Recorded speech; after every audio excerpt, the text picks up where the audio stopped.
welcome to the Salford Local History Fair, brought to you today by Salford Local History Forum.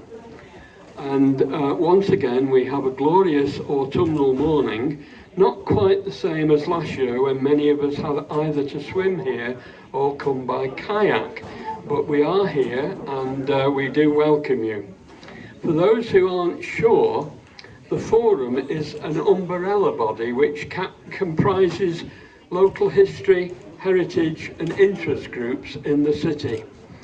We have around 30 stalls here today in this room and the two rooms immediately behind me. And if you can't see me, I'm about 10 yards from the bacon butties at the end of the room. We need to say thank you to various people.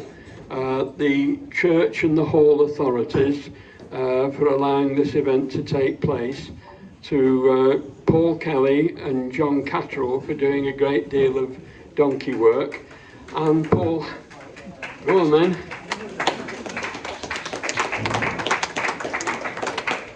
and to Paul Hassel, who organised and filled the goodie bags, which I see some of you already have when you've come into the hall today. We say thank you also to the staff at SMAG, the Museum and Gallery in Peel Park, for their donations, and to all of you who have booked stalls and brought along so many interesting objects for us to see. And we must not forget to say thank you, and I don't know whether they can hear this, but the catering people, you know, you can get a bacon balm down there for £2, but don't all rush at the same time. Now, our opener today is Tony Flynn, writer and community broadcaster, and he's not to be confused with Tony Flynn, the poet, although I don't know whether you, Tony, actually write poetry. He's shaking his head. He's a fan of Bob Dylan, which has nothing at all to do with what we're talking about today. He lived for quite a while in his childhood in Hankey Park, and when he became a writer, having already cut the grass for Salford Council, he actually wrote a book in 1990 about Hankey Park. Prior to that, with the late Neil Richardson, he wrote books on the pubs of Eccles, and he's done the Salford Cinemas, and in 2005, Cross Lane. He got his interest in writing from his dad,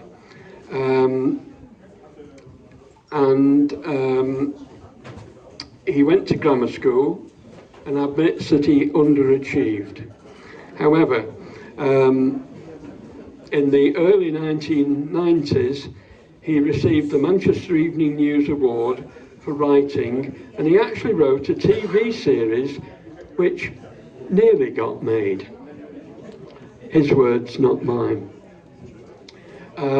He then wrote as a community writer for Salford Online. Turn the page.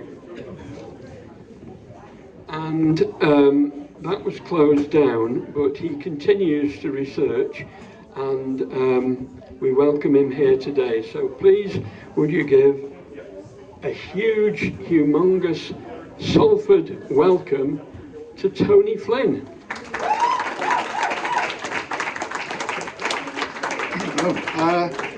Thank you for that glowing endorsement. I'd just like to say we are still writing and publishing with Salford Media. Can you see me? Salford Media, it's still going. It's it carried on from Salford Online. But I'd just like to say what a tremendous honour, a surprise, to be asked to open the fair, and I can only assume someone more important could make it. I'm also really pleased about this. I hope you have a great day here, and I hope you buy one of my books. Apparently I've only written one book.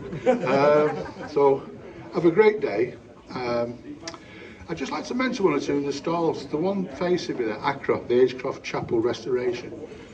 They've just got charitable status and it's going ahead. It's been a slow process, but they're getting there. Don mentioned Neil Richardson before, the chap I started writing with in 1977. And Neil sadly died 10, 15 years ago. But his widow, Sue, still carries on publishing and printing. And she's got a stall over there, and I think you should support Sue with her books. I know there's other stalls are selling her books, but I would buy from her, honestly. And thank you very much. And I'd just like to say finally, Karl Marx and Engels never drank in the Crescent. Not a rubbish. Thank you. Thank you, Tony.